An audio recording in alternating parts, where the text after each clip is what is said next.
This is the Simpit. I'm your host, Sean Cole, and welcome to today's edition of the Pitstop, where we talk about today's sim racing news, which we have a little bit to talk about. And I want to thank you for being here. Thank you for being part of the pit crew and being part of the guys helping feed me the stories and being here to talk about it. So we do have a bit to talk about. Before I get to that, I need to throw out some apologies. I don't like apologizing, actually. I don't mind doing it when it's needed, or I've done something that I feel bad about. But in general, I'd prefer to not have to apologize. I'd like to rather always do the right thing. Yesterday, I promised you guys a couple of streams, and not due to things beyond my control, I had to not do those streams. So I did yesterday do one stream that I did have a lot of fun with, and I was very happy about, and that was the Global Rallycross at Iowa. So today, when we get to the news, we're going to talk a little bit about iRacing, and that was a cool video. If you didn't get to check it out, it was late last night that I put it out. And during that video, I promised 2 more. In fact, I even set up the next stream and posted on Facebook saying we'll be live in 15 minutes. And then the power went out. This is 9:45 last night. The power went out.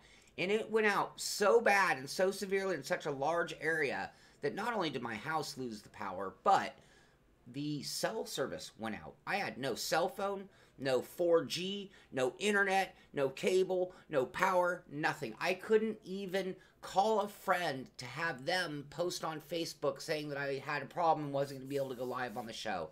So that's what I mainly feel bad about. It's not that the power went out and I couldn't do it. That was terrible. But it was the fact that I left you guys hanging. That's where I really do feel bad, because I literally left that show saying I'll be back in an hour with another one. And then I posted on Facebook saying I'll be back in 15 minutes with another one, and then they never came. We finally... Oh, yeah, hey, Jay, that's it. I didn't want to do the Global Rally. It's totally not fun at all. I was dreading another moment in the dirt and tarmac in those 600 horsepower beasts. So, anyway, that's the end of my apology. I also was going to do Knoxville in the midget, so you're going to get to see all the new content the day before it came out. But it didn't work out. Anyway, I ended up getting my power back at 5, but I didn't have my internet, so I was even afraid that I was going to be able to do this morning's show. And all this is due to just massive wind and some wildfires that are going on. A whole section up in the hills by me in Santa Paula. A lot of people lost their homes, so very unfortunate day, and I feel bad for a lot of people. My complaint of not having power, not being able to hang out with you guys is small to what some people are going through today. But anyway, that's the end of that. We are back. We are here for the pit stop and for today's news, and we'll go ahead and move right to it. So let's bring on our web page and talk about what's going on in sim racing today. Number one, iRacing, as we've been talking about already. Right now, they're down. So if you go to the website, this is what you're going to see, and it's telling you that their update, Season 1 update, is in progress. We'll be back racing soon with Red Bull GRC, Knoxville, Dirt Midget, all coming today, along with a bunch of really good other things. Yeah, the big one, WRX cars, 0 to 60 and 1.9. Just amazing. These cars are, you know, you could use this car for just about anything. It's not just a rally car if you really think about it, but the fact that that thing can go in the dirt and jump as well is kind of mind-boggling. They are a lot of fun. You've seen now 3 different tracks, the 4th track being Phoenix. All of the tracks are free, I'm going to call them, provided that you own the oval counterpart. So all 4 of those places are ovals. You got Lucas, Daytona, Phoenix, and Iowa. If you own those ovals, you already got the GRC tracks. They're being added right now, so when you fire it up next time, you will have those tracks, whether you buy them or not. There's no buying them. If you own Lucas, then you have the infield rally course now added to it. If you own Daytona, you now have the rally, and so on and so on. So, the other thing is there are 2 cars that are coming out, the VW Beetle GRC and the Ford Fiesta GRC. The Beetle will be free, and the Fiesta will come at a fee. You'll have to buy it like normal car content. But we did some testing, put them in the same gearing, and went out on the oval to see how fast they would go, and they were actually identical. So there's no disadvantage to taking the free car. You just save some money.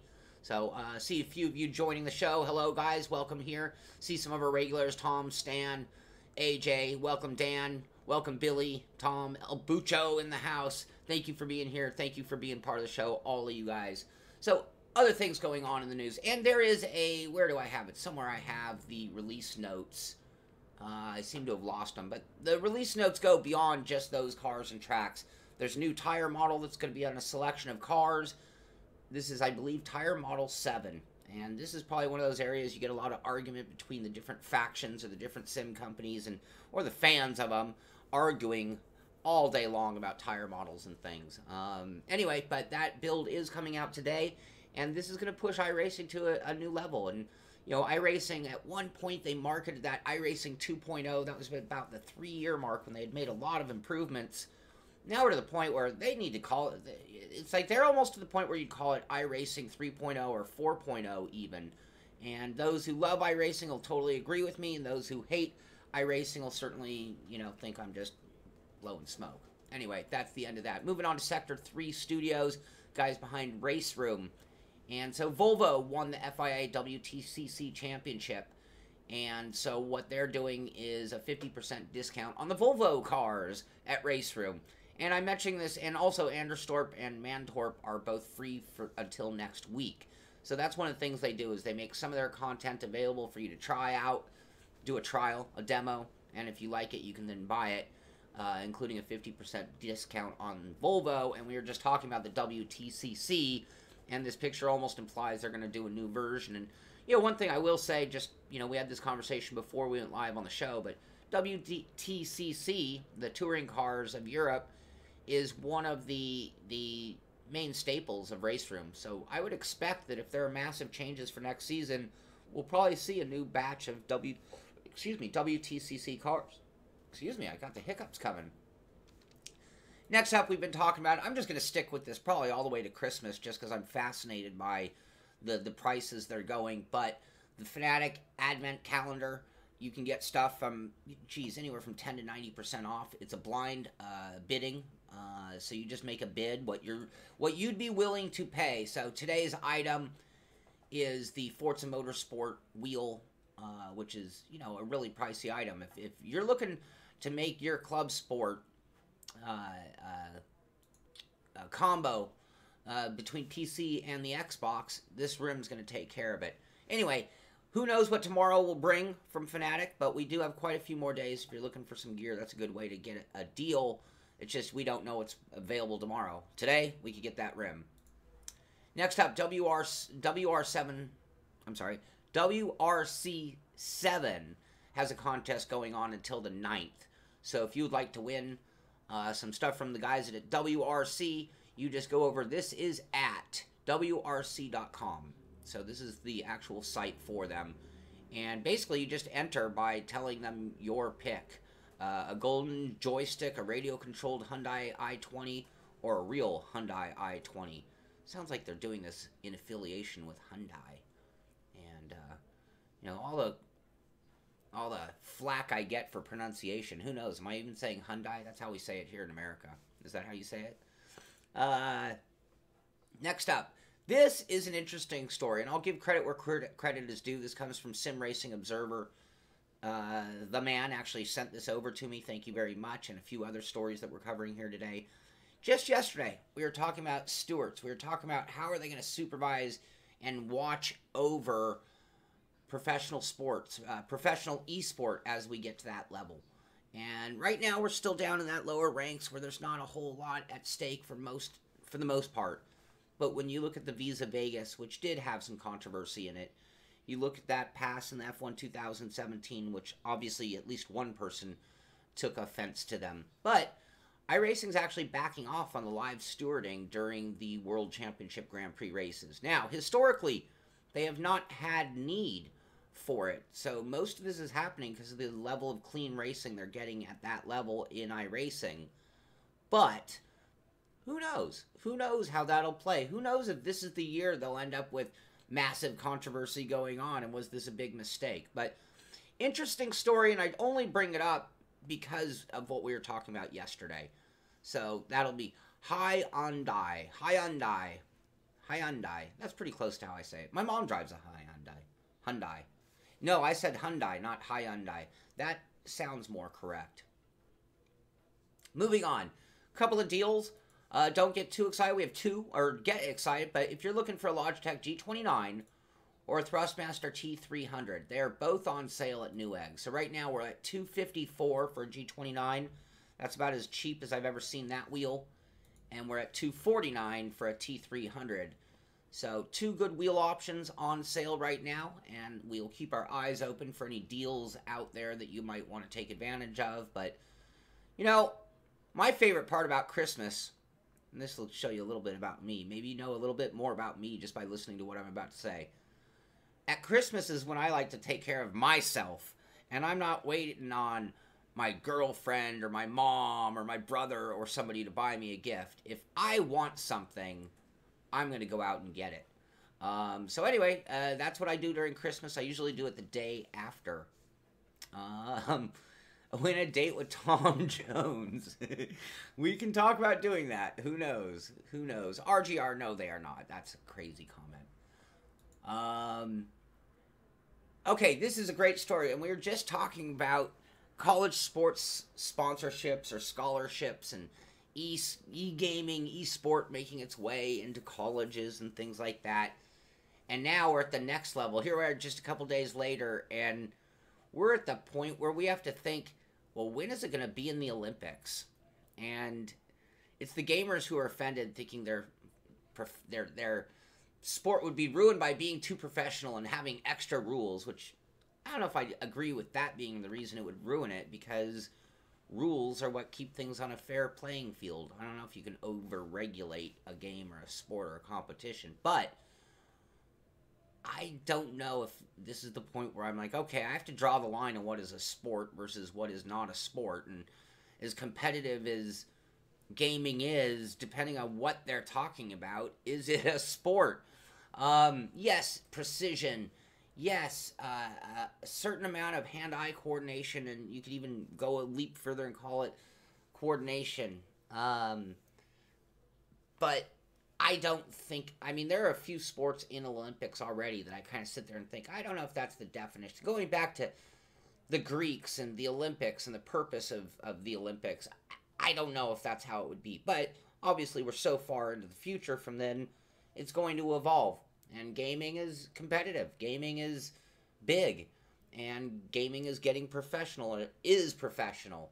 So why not? But just a great thought. This topic is at dailymail.co.uk.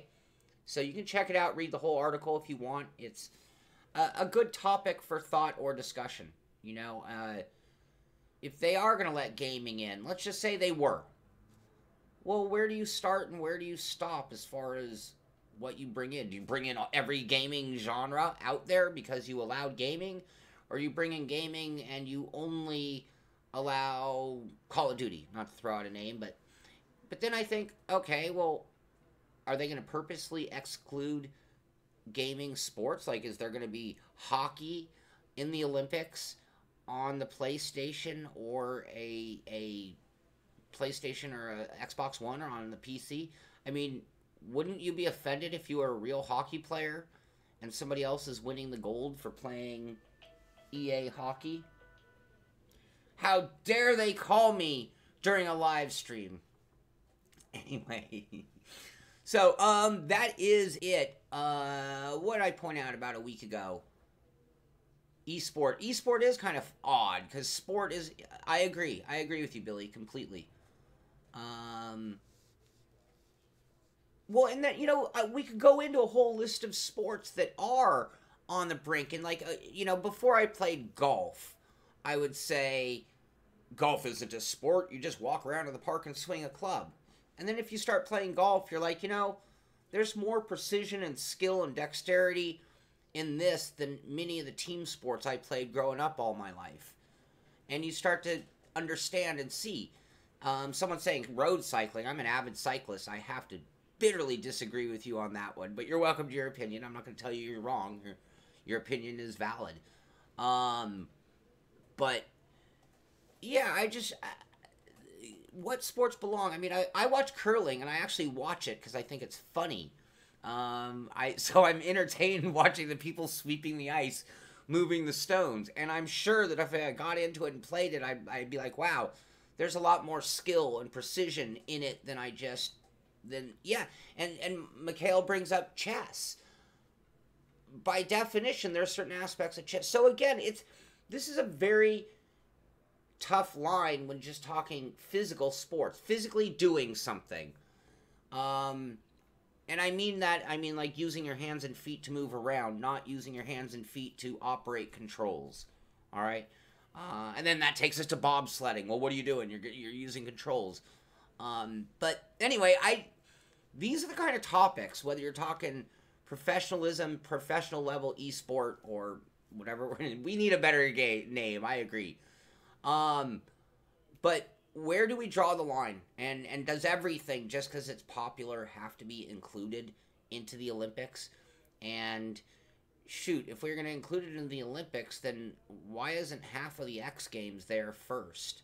Because I dare say everything you see in the X Games, to me, qualifies ahead of our favorite hobby, which is sim racing. I mean, and I love sim racing. You're rarely going to hear me put it down in any way, shape, or form. And as much as I think it's deserving of being the professional ranks of racing and that it's a real competition on that level, I don't necessarily feel that gaming belongs in the Olympics. So that's my thought on it. Chime in with your thoughts as I finish up the show here today. What else do we really have to talk about? I already covered my apology. I am going to be online today running some iRacing, so when they finish the build, I'm going to get out there and be one of the first ones running some GRC with others.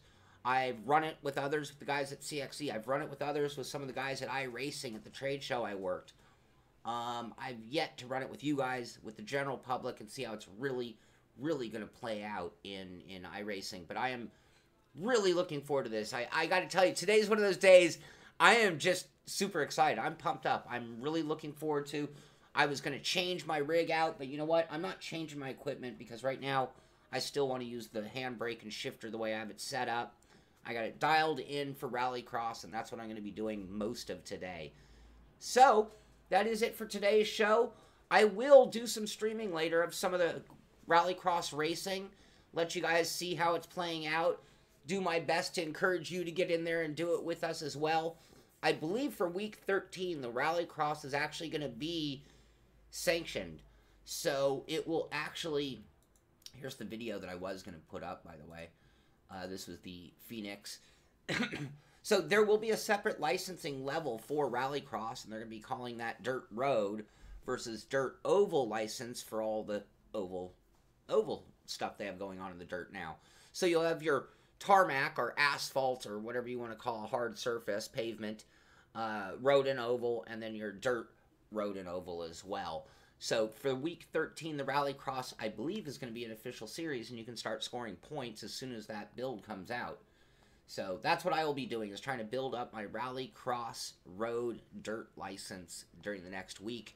And we are under week 13, where it's mostly just fun racing. So this is the 1 week we can relax and not think so seriously about points for the most part. But I'm going to relax and not take things so seriously and play some Rallycross for points. So that's going to do it for today. Thank you for being here. Thank you for being part of the pit crew. We will be back later with those streams. This is the Simpit. I'm Sean Cole, and I'll see you on the track.